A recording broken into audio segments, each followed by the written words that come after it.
Well, hello. It says we are live on the air and we are back.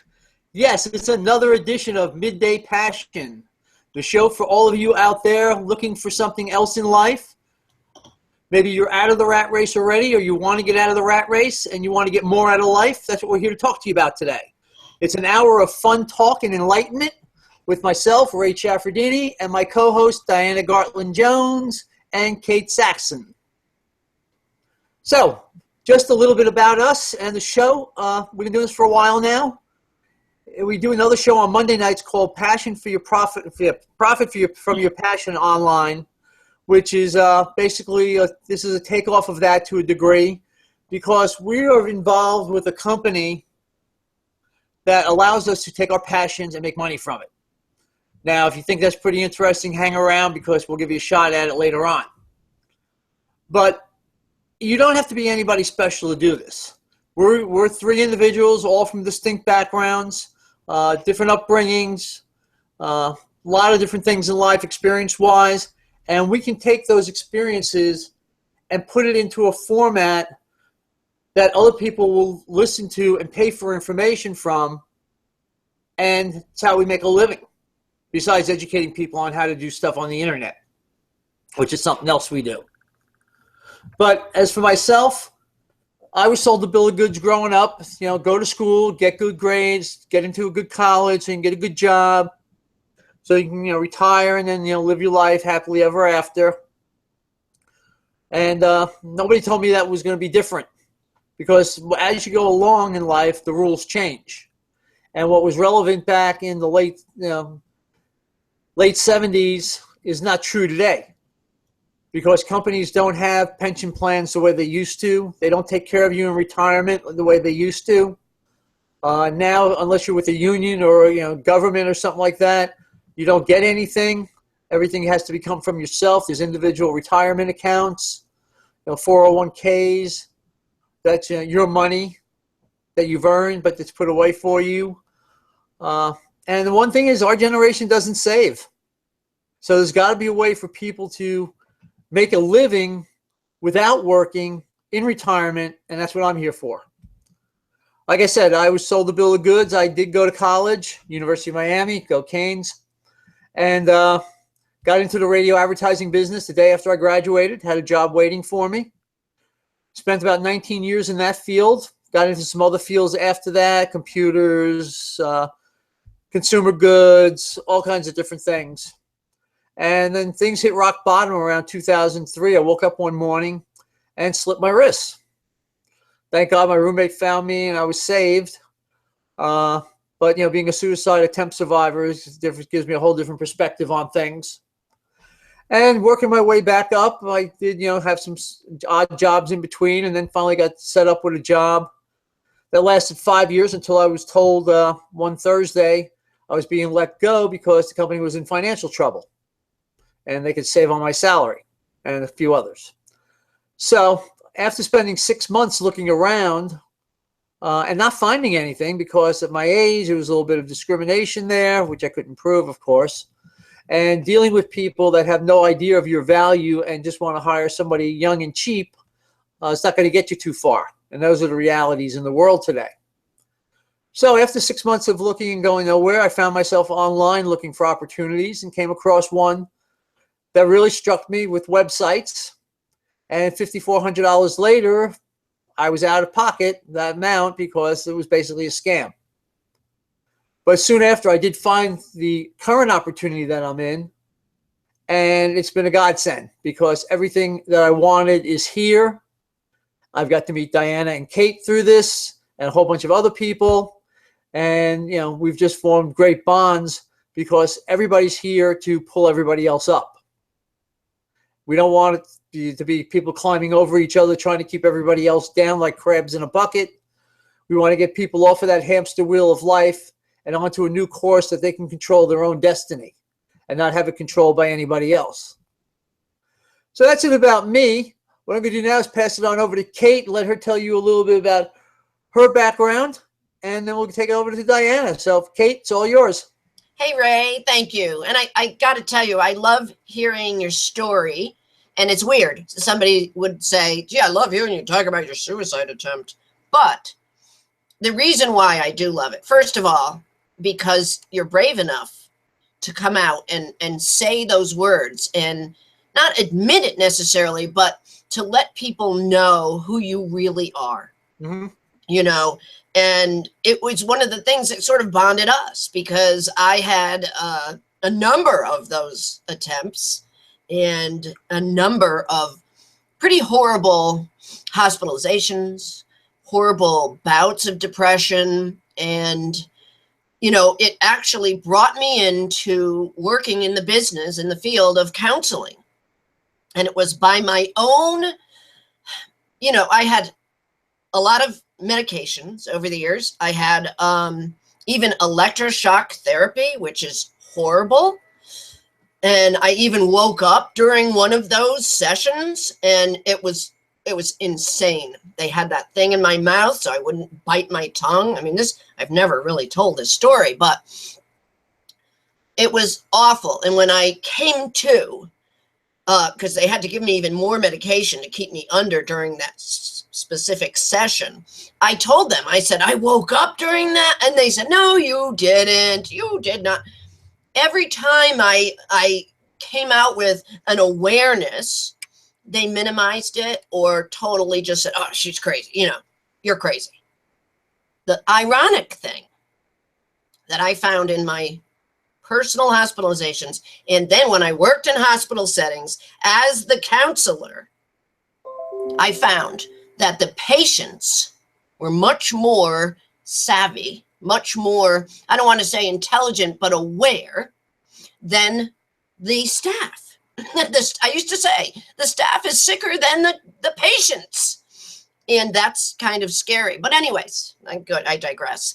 I really felt like you and I have, and we do, we have a special connection because you took the risk and you shared that. And now it's part of who you are. It's part of your story. And of course, it's part of who you are.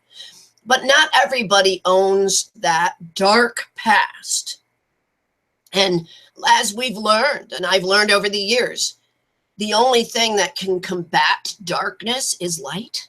And you shed light, not only for yourself every time you share that story, but for me and for anyone else who is listening to you. And in that context, you can help so many other people, as I had. When I was a counselor for over 13 years, and I helped hundreds and hundreds of people with alcohol and drug addictions, with suicide attempts, with bereavement, grief issues that previous to seeing me. And this isn't a bragging thing, but because I was real with them to a degree, you know, you had to have some professional boundaries, of course. But my success rate in working with people was unsurmountable in comparison with a lot of the other people who I was co-counselor with and I worked in hospital settings with. And it was because I was genuine and I was real with people. And that leads us up to, you know, what we do here. What we do here and on our Monday call and in our business is we help people tap into themselves, to look inward instead of looking outward, not just for money. Because if I continue to expect the government or the employer to take care of me, I'm going to be screwed, because eventually they're going to let me down. They're going to get a new administration in and they're going to cut benefits, or you're going to have an employer who blows it and the business closes. Even within this kind of business with network marketing, I was in many different ones before I landed here and built organizations of 400-500 people, over 700 people in one of the ones we were in, and they closed, or they changed the comp plan so you really don't make any money. Whatever the case may be, we really need to, and what I really hope that we can do when we do our shows and we talk to people individually or on our Facebook pages is to give people not just hope, but to help people look inward and say, I can take responsibility for me. and I can have a blog, and then I can put that out to the world and share my story or my passion, whatever it may be, and then capitalize on that. Be an affiliate with our company or be an affiliate with different companies, like with my meditation programs. I have that on my blog. Diane and I, we missed you Monday night. I know you didn't think so, but we did, right? But on my blog, I showed people that I have meditation programs. Somebody buys a program from my site, I make 50% because I share that with the world. So there's so many different ways that if you join us, that you can come in, start your blog, and then capitalize on whatever it is that you're passionate about. And if you don't know what you're passionate about, that's part of being in our community and part of what we're going to be talking about today. We can help you tap into that. So that's a little bit about me. Now, I guess, Miss Diana, you're going to share a little bit about you too? I can, as long as the dog behaves. He was just barking at probably some highly dangerous squirrel out front. Well, I am not a suicide attempt survivor, although I have fought bouts of depression, but not severe enough for hospitalization or anything. But that does not mean my life has been without challenges. Because we all have challenges, and that is the one thing that I have learned for certain is no matter how perfect someone's life looks, everybody's been through something, everybody. And my something was, my family business went under right when we thought we had survived the crash. The crash, and we think, oh, aren't we fortunate? Isn't this great that we have a business that can sustain itself through this horrible economic period? And the universe had a good laugh at that one. And the following year, we came under investigation by the FBI, which I can tell you is really a barrel of laughs. Because they come at you, think of fighting someone with infinite resources, which they do, and fighting them from the perspective of a small business, which does not have infinite resources, although we had substantial resources to start with. And it really was, it was never going to go in our favor, ever, because they had decided that my father in particular had done something, and they were going to bury him for it. And they did. But in the process, they were willing to take us all down as collateral damage. And he put a stop to that, because instead of making them take him to trial, which was what he wanted to do so he could fight the charges, they kept threatening for him. I have two sisters. They were both, married at the time. I have a stepsister and a stepbrother. My stepsister was married at the time. I mean, this has devastated our family, but everybody worked for the company. So you've got like 6 families depending on this business. And they were willing to drag us all into court on specious things, just endless questioning, because they can hold you as a witness indefinitely. Well, what do you tell your boss? Oh, I'm sorry, I'm going to be gone for a month because I'm being questioned by the FBI. I mean, it's, you lose your job. They knew that. They knew that they had backed him up against the wall, and my father was not about to let that happen. So he pled guilty. And as a result of changing his stance, the judge got really pissed off at him and threw the book at him, and he got an 11-year sentence on a whole list of charges that he didn't even do. Now he did do, I am not going to plead his innocence. He did do a couple of things he shouldn't have done, but he did not do the laundry list of things that they pinned on him, because when you plead guilty, you lose all your power. You go along with what they say. But anyway, I digress too. This is actually, that was the first life-changing challenge I think I had ever experienced in my life. I had never lost a job. I had been through a divorce that wasn't pleasant, but I handled it because I was the one who wanted it. But to have everything in your whole universe change virtually overnight, your financial security is gone, your place in the world is uncertain, your family relationships are falling apart, you don't know if you can afford the groceries you have to go buy to feed your children every week. That was really a life-changing experience for me. And it made me really dig in my heels and decide that I was never going to let anyone have that kind of power again. That's how I found network marketing, because I struggled for several years, and I started my own business, and I really was not making any headway. And in fact, I got us deeply into debt and could not seem to get any traction in a town that certainly had plenty of people to support the business. But I just couldn't, and I don't know if my heart wasn't in it or my head wasn't in it, or I just chose the wrong time. I don't know. But for whatever reason, I could not make it work. And I turned to network marketing, and that was really the salvation for me. I had never even considered it before.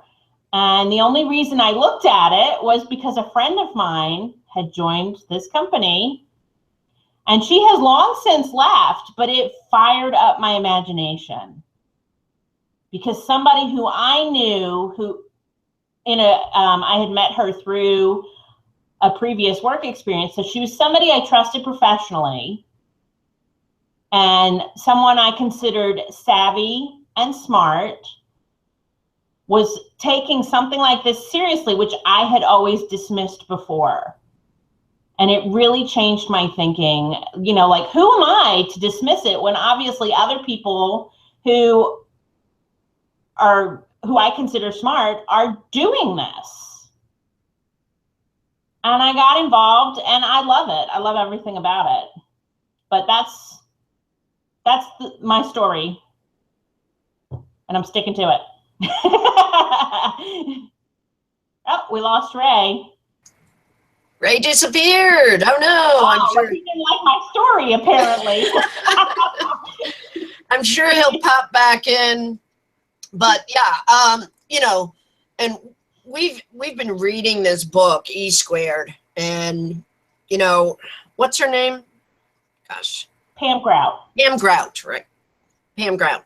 And in this particular chapter that we're talking about, it's titled, 101 Dalmatians, let's see. The 101 Dalmatians Principle. You're connected to everything and everyone else in the universe. And, even when I was a counselor, I never really bought into that we're all connected. And then there's this one, it probably goes back to my Catholic upbringing that I left, and the concept of God that I grew up with, and I fought it. I still probably do to a degree, but doing a lot of personal development, and the key with our company, and a lot of the personal development that we have within our program, and some stuff I've done outside, has helped me to see that we are all connected. I mean, and the crazy. And I'm reconnected. I'm back. And you're connected. You are back. I thought maybe I went away there. I don't know what happened. Diana thought it was her story.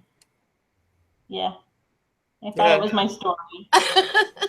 No, we know it wasn't your story. But anyways, this concept about being connected, and then you even take it a step further and see how we really are within the internet and this global marketplace that we have at our hands here. But to step back a second, we are so connected, it's almost uncanny. And some of these experiments that they have in here, and Diana's got a little bit of a story to share on hers today. But, think about on our own, when we don't consciously do experiments like this where we want to manifest something and have a particular outcome. But think about those kind of do-do-do-do moments When you think about somebody maybe that you went to high school with, and all of a sudden they friend you on Facebook or they call you out of the blue, those are those moments.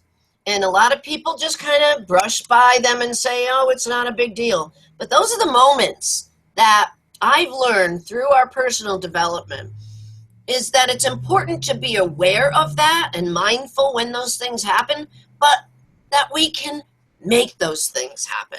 And that's what this book is about, that we can create our situations, our future, by thinking about it, visioning about it, making a vision, having some intention in our lives. So an intention maybe to make so many sales in a week, or visioning what it is that you want to create in your business or your personal life, that we have that control and that we are all interconnected. And that's what I think is really cool about this book, is that it's been helping me become more aware of that. Yeah, me too. So, should I dig into the exercise? Yeah, I think so. All Ray, right. you're muted. I saw you trying to say something. Did you want to say something? You're muted. He's frozen again, too. You know, we had two of him up there. I think we lost him again. All right, well, I'll dig into the story. So the exercise was to send basically a mental message to somebody to get them to do something, like call you or talk about something, or, send you a card or whatever.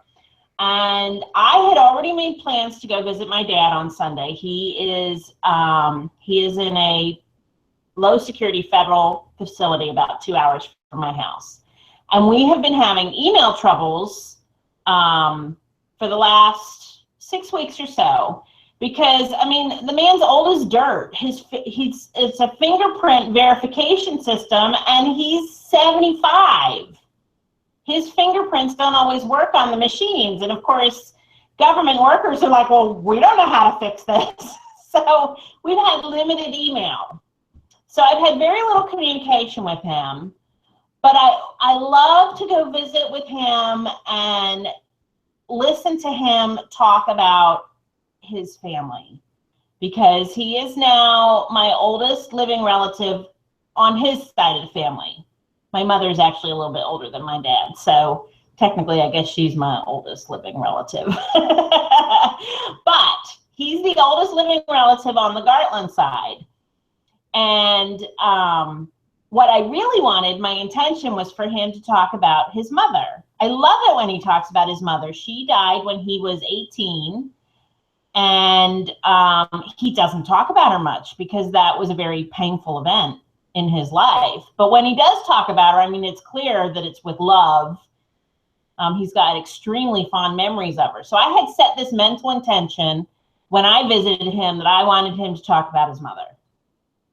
Well, I didn't quite get what I wanted, but I did get something very similar. So one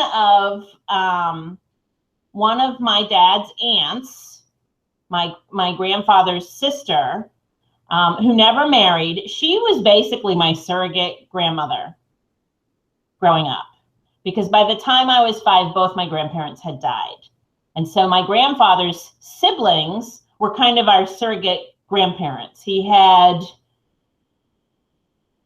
4 brothers and 2 sisters left.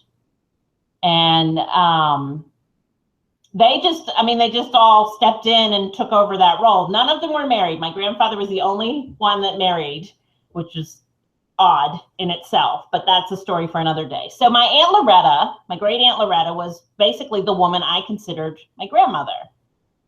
And my dad, just completely out of the blue, talked about a trip that when he started his insurance business, he had aligned himself with a partner who was doing some very specialized big insurance. And at the time, in the late 70s, it required, to place that kind of insurance, you actually had to fly to London and talk to underwriters. This was some big deal stuff.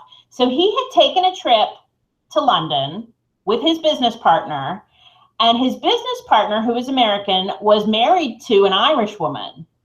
So they finished early, and Dick Williams suggested that they go to Dublin. So off they went, you know, got one of the commuter flights, and they spent a couple days in Dublin. And my dad met all of Dick's in-laws and everything.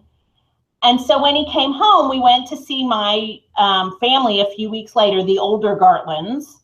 And Dad was talking about this trip. And my Aunt Loretta pipes up, oh, I would love to go to Ireland one day. And this woman had never left the tri-state area. I think she had been to Pennsylvania and New Jersey, and that was it. Dad just turns around and he's like, go get your passport and I'll take you.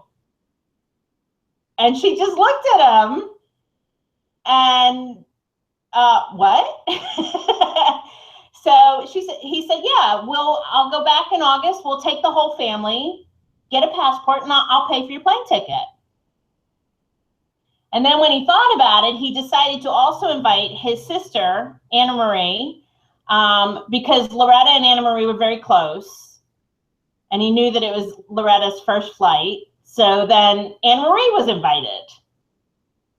And then Anna Marie was married. So then my Uncle Stosh was invited too. So we had 8 people on this trip. And when we were talking about it, the thing is, those 3 had never been out of the country, out of the New York, New Jersey, Pennsylvania area. And I think about it now, because that trip was in like 1979, 1980, something like that. What troopers to get on a flight. Now, my sisters and I were fairly young. So they're on a long flight. And then we're driving around Ireland. We were there for 3 weeks. We saw everything. We went to every corner of that country. It was a fantastic trip. And we had such a great time. And who had never traveled very far anywhere, were enthusiastic and excited and had a great time. My Aunt Loretta talked about that trip until the day she died. And I had not realized, because I was only, I don't know, maybe 10 when we took the trip. I had not realized the backstory.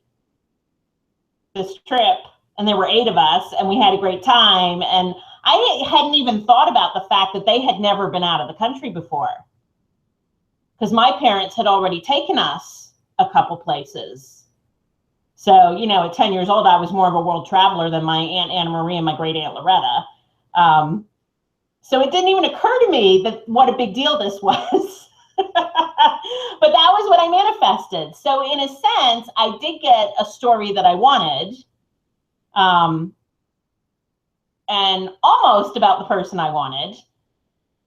And it was all mental communication. But I have one question. What?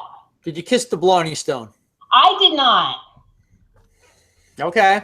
Just wanted to know. But You Aunt Loretta did. Excuse me? My Aunt Loretta did. Okay. Well, good for Aunt Loretta. I would have liked her, I think. I think you would have liked her too. What you can't see is the Blarney Stone is at the top of the castle. And then there's and it's just in a straight drop down below it. So you have to lie back on your back and kind of scoot out to, you know, kiss this stone. And there's these rusty old bars. That's the only thing that's going to catch you if you slip. And I took one look at that and I was like, nope, not doing it. No. Yeah. But Aunt Loretta did it. My Aunt Anna Marie Stosh did it. My dad did it. My mom. Okay. But I would not. Yeah, okay. Well, you know, thoughts are things. And I always go back to this book, Think and Grow Rich by Napoleon Hill, because that's his first chapter. And as I use every day in my Facebook Live videos, I always end it with, I believe in you, and you can do whatever you put your mind to, because whatever the mind of man can conceive and believe, it can achieve, and that goes for you. And a lot of people don't realize that, because whatever's up here controls everything. And what's ever really deep down in there, in your subconscious, is ruling everything no matter what. I don't care how conscious you think of things, your subconscious is ruling everything. And we've been programmed since very young, and a lot of it's been on the bad side, because the word that you hear the most growing up is no. When you're a little kid and you've gotten up and you learned how to walk where everybody thought that was great, then you start climbing on things and you get, no, get down from there. Or, no, get out of there. And it's one of these things that you get programmed on a negative side when everything you were doing up until the time that you got to stand upright and be a real Homo sapien is then down, shot away from you. But, just think about all the times when you thought about something and it happened. I always get a kick out of when I think about somebody and then the phone rings and it's them. Mm-hmm. It's like, did you know I was thinking about you? I said, well, I just had this weird feeling to call you. And those things, I mean, it just goes to show that if there is something there, and it is energy, because, we all are made of energy, and we all put out energy. And as Napoleon Hill gets into in his book, again, Think and Grow Rich, the power of the mastermind. When you get 2 or more people together in a room thinking about different subjects, how everybody becomes interconnected and another brain is raised out of the group that everybody can pull from. I mean, that's how our founding fathers got together in Independence Hall. It was a mastermind, and they felt divine intervention at some point, they said, came in to give them the direction in which to go. And it was just everybody in that room being there together that made that happen. I don't know, have you guys had any situations in your life where you thought about something and it happened right away? Yeah, I think we lost you when we had started talking about this. When I was sharing and kind of introing into Diana's story, I had said, think about the times, and I always used to, with friends of ours, kind of go woo woo woo woo or do do do do do do do do. We used to do that little song like the Twilight Zone, because sometimes when these things happen, it's almost scary. I'm trying to think of one of the most profound things that I had in my life, and I don't talk about this very often because it is a little out there, and I hope I don't cry when I talk about it, but briefly. You were abducted by a spaceship? Yes, and they took me up to Mars. I had decided to go back to college, or go to college, after, I shared the other night that I had gotten into Rhode Island School of Design, and then, I had this terrible motorcycle accident in the interim, and so I couldn't go to the school, and then the next year reapplied, and I didn't get in. So instead, I just said, screw it, I'm just going to get married and move up to New Hampshire and become an Earth Mother. So that's what I did. And the marriage lasted only about 5 years. And when it was falling apart, I had lost my mom, and then in about less than 6 years, I lost my father. And in between time, when Diana talks about her great aunt, I had these many aunts, 4 of them that were living, great aunts, and because my mother lost her mother when she was only 2, and then her father when she was 15, so I didn't have grandparents on that side. So I had all these spinster aunts, and they didn't marry either. It must have been a thing back then. Irish thing. It was an Irish thing, and I later attributed it to, I think a couple of them might have been gay, and they never owned it, or whatever. And then my Uncle Tom also. So they all lived together. And they're all these spinsters, and they lived into their 90s. But in that 6-year period, my mom died first in 1980, and then all the aunts and the uncle died, and then my father ended it. The people at the funeral home knew us by first name. So it must have been, I think, 7 deaths, all very close to me in that period of time. So that's when my depression was bad, and I was drinking and lots of bad stuff going on. So anyways, I decided I'm going to go to college, and I'm going to become this counselor. And so I started doing that. And in the counseling classes that I was taking, a lot of psych classes, and, you're becoming more and more self-aware, right? And I had this friend of mine I met through school And we're going out. We're going to go to a park that day and do some hiking and everything. And I had told her about my father's death. And I said, you know, when he died, I was strong. I didn't cry. I spoke at the funeral. And I thought that was a sign of strength at the time. In the meantime, I had all this horrible grief and bereavement stuff in me. So I'm sharing this stuff with her over time. And we go out to the car. Now, this is in March. And I wasn't even conscious of the date or anything. In December, I had left one of those wreath things at the funeral, at the cemetery. You know, it's a wreath log, one of those funeral logs. And I went and picked it up a few days previous, and it was in my trunk. So I go to get a blanket out of my car so we can go and have our lunch and do our hike and whatever. I open the trunk, and these moths must have nested in this wreath thing. It was like a cloud of white just into my face. It was the craziest ass thing. And I sort of let it go. I was like, Trish, oh my God, that's crazy. So off we went to do our hike. And then we're having lunch, sitting on this blanket. And, you know, I'm telling her all this stuff that started to shift in me through the psych classes and the counseling that I was doing. And I was starting to look inward and become more self-aware of my feelings and how I was denying all this grief that I had. And a lot more, but I won't go too deep. And she said, oh my God, Kate, you just had a spiritual awakening. And I'm like, oh, don't ruin it. You know, don't ruin it for me. Don't put God in this equation. And she says, no, think about it. You had just gone to the cemetery and you got this wreath thing and those moths nested in there, right? And this happened to be March 11th, which would have been my father's birthday, that we were going on this hike. And I was denying that I was missing my father because I was angry at him for leaving. And I'm like, whoa, that's heavy duty. She said, just think about it. She said, okay, they're moths, but think about the butterfly in a cocoon, you know, and when it's in there and it's flapping its wings and it's coming out and it's coming out. And then finally it frees itself of that cocoon and this beautiful butterfly comes into the world. She said, that's you. She said, but your father is giving you that message and he's telling you he knows that you're going to be okay, that you are starting this whole new life. And I'm like, holy crap, you got all that from these moths in this wreath thing? Yeah, because like you said, the moths were all white. I mean, that's purity. That is. That's like, light. I mean, all the freaking peace and all that stuff. And Yep. It's light. And you're right, because I was in such darkness and I was, you know, drinking and in despair and having all these, you know, horrible depression episodes. And then I went back to school and I decided to do something productive in my life, but really for other people. I wanted to help other people.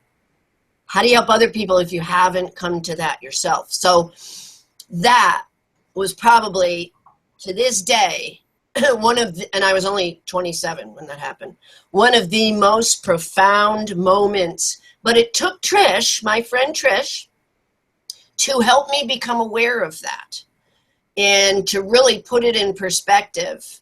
Otherwise, I would have just thought, freaking moth things, you know, and made a mess in my car. But it was through her, and that's why I know that we are all connected for a reason. Now, she and I actually separated. We were roommates in Hartford for years, and then we separated. It was on a bad note. And then she found me on Facebook about 3 years ago at a time when, you know, I was actually thinking of her like a month before and talking about her. It was so weird. And I probably did manifest that reunion to happen. And it did, and it's okay today. But we are so connected, and we're not always aware of it. And that's why it's important to have people in our lives to bring this into awareness for us. Well, yeah, and the one thing you mentioned is that people, you talk to people, but you know what's going on in your life, and you don't know what's going on in theirs, but they can probably relate to you if they have something like that. And that's the basis of our business, is that we get out there to tell our story, to resonate with people like us, so that we can all get together and we have that bond. Yep. That attraction. Because, I mean, likes attract. Yep. And, that's the basis of what we do. And, the primary reason for our Monday night show, Profit from Your Passion Online, is that we want to find people that are in the same thinking mode that we are and pull them into that. Yeah.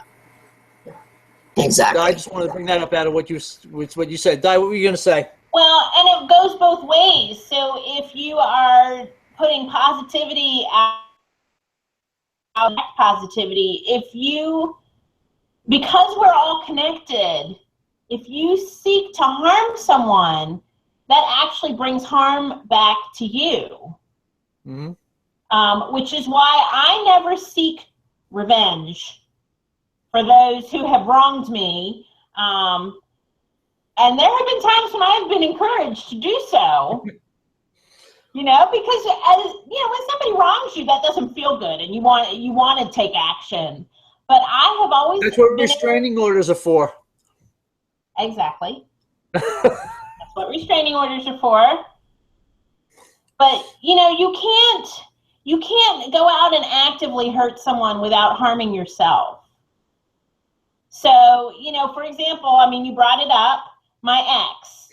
He was actively involved in triggering that whole investigation into the company. And he made allegations that were not true, and he actually alleged that I was masterminding most of the stuff. But you know what happened? Obviously there was no evidence of that, but also he ended up bankrupting himself, trying to get his revenge. And I thought, well, why would you do that? Why would you put yourself in harm's way just to hurt someone? Because that's essentially what he did. But it's because he put that harmful energy out there, it came back to him. Karma. Yep. It's a bitch. That's why I don't need to seek revenge, because the universe takes care of it for me. It really does. The old saying, what goes around comes around, and it's so true. And that kind of goes into this thing. I see so many people, and I know I probably did this myself until I looked inward, but who hold on to anger and seek revenge and want, to have other people who've hurt them, or they've been hurt in situations because of other people, and to not forgive is really, in the long run, it's hurting you. To hold on to that anger, that rage, all that low level emotion that we talk about, that low energy, low vibration emotion. When you release that, you're not doing it for them. They may not even know that you forgive them. You're doing it for you. And the other thing is when you indulge in those dark emotions, the guy cuts you off, so you flip him the bird. Does it really make you feel better? That's a minor one. Sometimes that makes me feel better. Although I try not to do that with the kids in the car. But, I would not go and cut him off as a payback or escalate it, because that doesn't serve you. That doesn't make you feel better. Like one-upping someone just because you can get the last dig in. Mm-hmm. Those like you said, though, if somebody cuts you off, you flip them the bird. That's like a reflex, almost. Yeah. Well, I'm from Jersey. That's what we do. Yeah, I'm in New York, so. You cut me off, I'm going to flip you the bird. Yeah. Oh, yeah. But, when you think about, with deeper stuff, I know somebody who, when I talk about forgiveness, and I've actually brought this up to this person many, many times. They're holding on to something that happened almost 20 years ago. I think more than 20 years ago.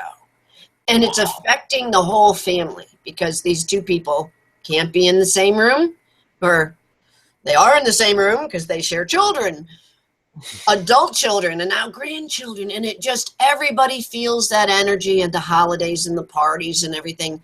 And the last thing we were at, I said, forgiveness is really for you. And I told her a story, that's something that happened to me years ago that was bad. And I finally forgave the person. And that I did it for me, not for him. Yeah. And he doesn't even know. He doesn't even know my Right. situation. He doesn't even know I forgave him. But I did. And it was so freeing for me. And she didn't get it. Nope, Well, never going to let it go. You know, with my ex, for example, since Ray so kindly brought him up. I didn't. I just brought up restraining orders. You connected the dots. Well, that's the only restraining order I've ever gotten on anybody, so it was a pretty direct connection. Yeah. But you know, I had a revelation last year when I went to get the restraining order. Was you know, I'm just done. Like, my thought was, I'm not angry with him for being an ass. I'm not angry with him for trying to mess with me again. I'm sad for him. How pathetic, you know? And I took steps to protect myself because he did actually make death threats in writing,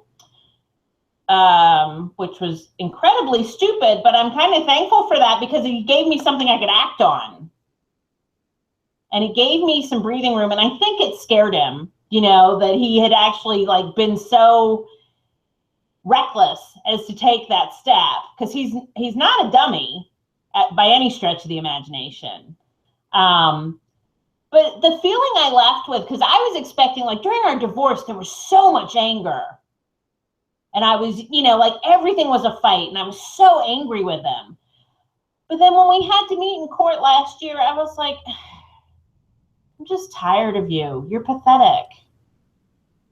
There wasn't even any anger. I was like, just go away. Go away. No, that's what happens. I mean, you get to a point where it doesn't matter. Yeah. And, you know, you just have to say, you know, let it go. Yeah. And, you know, And that like was what, that revelation, that not hanging on to the anger. That's huge for me. Mm-hmm. Because I was so deeply angry with him many years ago. Yeah. And a lot of people, I mean, if they don't let go of stuff, it festers within them. It holds them back. Mm-hmm. It's like, you know, if you have to forgive somebody and they're not around, go ahead and say it and do it. You know, write it out on a piece of paper and burn it. Yeah, I like the exercise of writing out, like you write a letter to the person of all the things that you're feeling. I love this exercise. I've done this actually a couple times. And then you set fire to it, which is so satisfying. That really is. That is, you know, because it's a cleansing. And I love the way that just changes your whole energy about a situation. Mm-hmm. The first time I did that, I was like, this is awesome. It's very freeing. But doing it every day is not a good idea, Di. I don't need to do it every day. But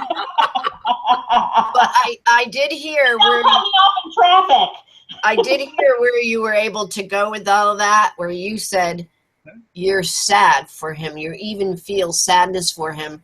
And I understand that, because when you think about, you see somebody in there obviously in pain, you know, somebody who holds that much anger and rage and wants to lash out and hurt other people, they're obviously miserable. And if somebody's that miserable and unhappy, I feel, you know, I have empathy. I feel sad for that person. I feel badly for that person, that they're that freaking miserable that they have to inflict misery and pain on others. Where if they knew the flip side of that, and to elevate to compassion and love and empathy for people and feeling joy, God, their whole lives could change, you know? If they And I had to go through the process myself, because when I left that marriage, I was a very angry person, because the weight of his persona weighed me down. And I had changed significantly over the course of our relationship, to the point where now my family will talk to me. They're like, we're so glad you left him. You're so different. We're happy to have you back. But the weight of that negative emotion weighed me down for years. And so, somebody would ask me a question. You never meet those people where somebody asks you a question and they snap at you? Like, no matter what you're asking them, there's a problem. Yeah. That's kind of what my world had become. And for no good reason. I mean, we were both successful at work. We had certainly plenty of money to do anything we wanted to do. We lived in a nice home in a great neighborhood, took vacations. I mean, we had everything we wanted. But there was this relentless pursuit of the indefinite, there's always something better. And I got caught up in his frame of mind, because I didn't start off like that, but I became like that. Yeah. And it was just a very unsatisfying way to live.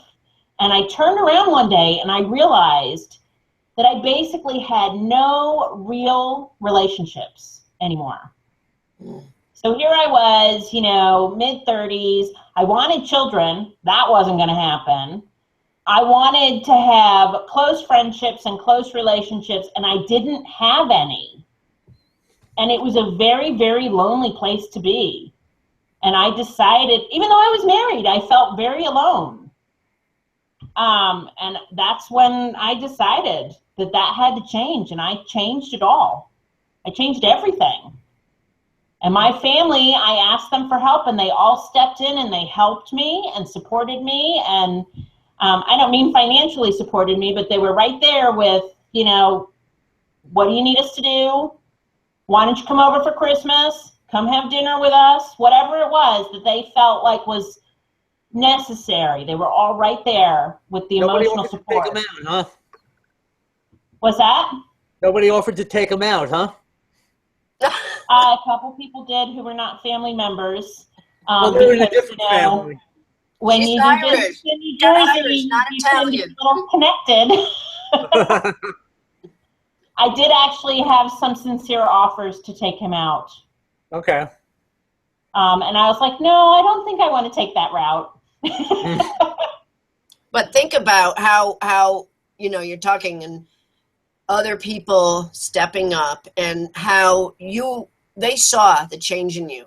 And when my guess is just from listening to you, is that when you would go around them at holidays and family functions and whatever, they felt that coming off of you. They heard it in your voice. They knew that. And you were traveling, and you probably had all the comforts, and the money was flowing in and everything, but it was not enough because inside you weren't happy.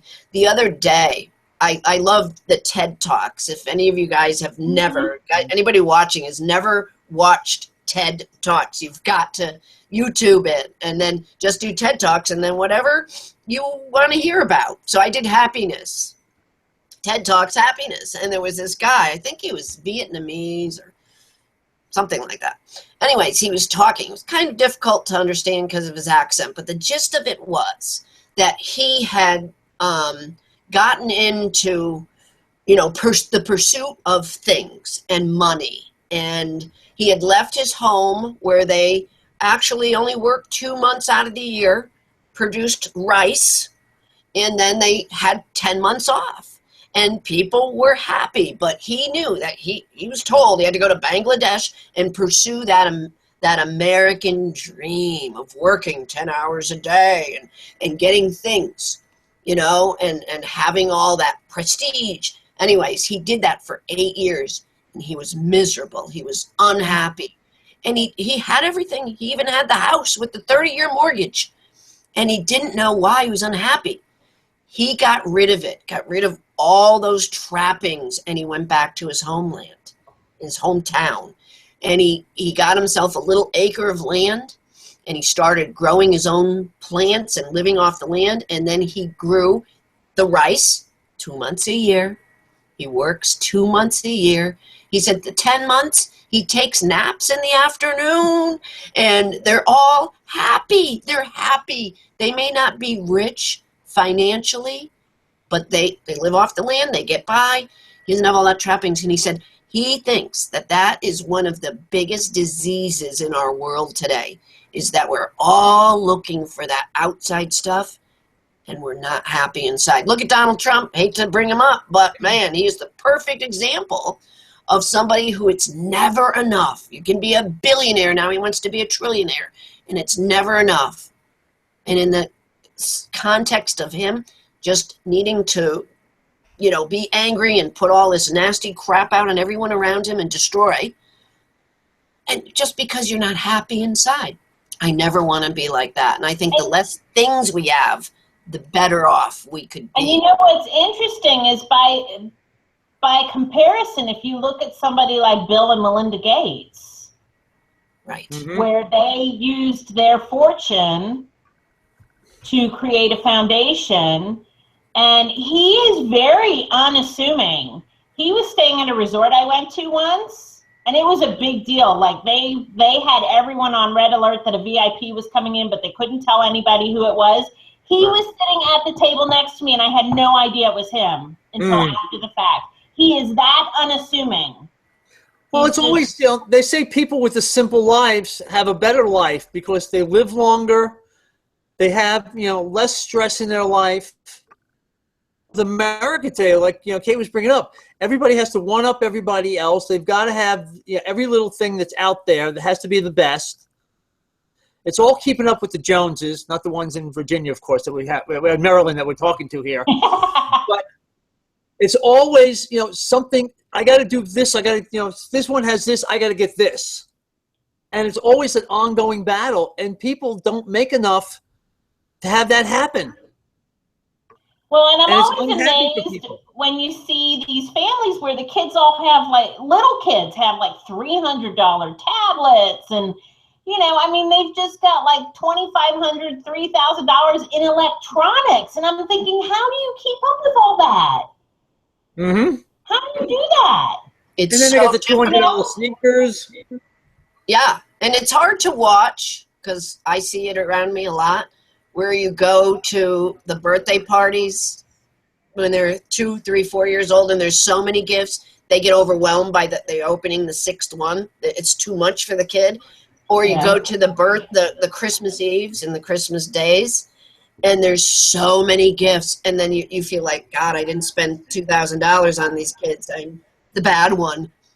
It's just about the gifts, the presents, and then they look at us, and last year this happened to us. The little granddaughter says, "That's all? Isn't there more?" I'm like, but that's it. It's always more and more and more and more and more. Mm-hmm. Yeah, we're letting you live. That's enough. We're asking you a question. That was good, Ray. That was really good.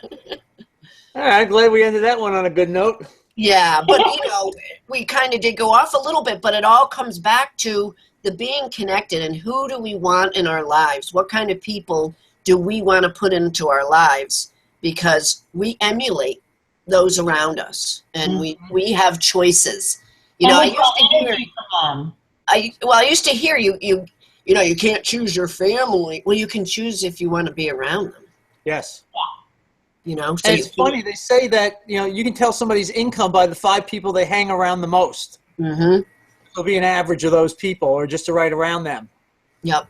So if you hang around with broke people, you're going to end up broke. If you hang around with rich people, you're going to end up rich. Yep. So think about who you hang around with and who you share energy with. I heard this morning, you never want to be the smartest one in the room. That's right. Very wise. Yes, definitely. So on that note, we're going to have to wrap it up as we're coming up to the top of the hour. Diana, thank you very much for making it through today with what you've been fighting with. Much better today than I was yesterday. Yesterday was hard. Yeah, well, hopefully every day we get better. Kate, thank you also for being here. Thank you for having us. Yes, it's been fun. And catch us Monday nights at 9 at profitfomyourpassiononline.com. You'll find us 7. 7, that's right, 7. 9 o'clock is our tech talk on Wednesdays. But Profit from Your Passion Online, Monday night, 7 p.m. You can catch us profitfromyourpassiononline.com. And we will catch you then. So I'm Ray Chaffordini for Kate Saxton and Diana Gartland-Jones. See you next time. Bye, everybody. Bye.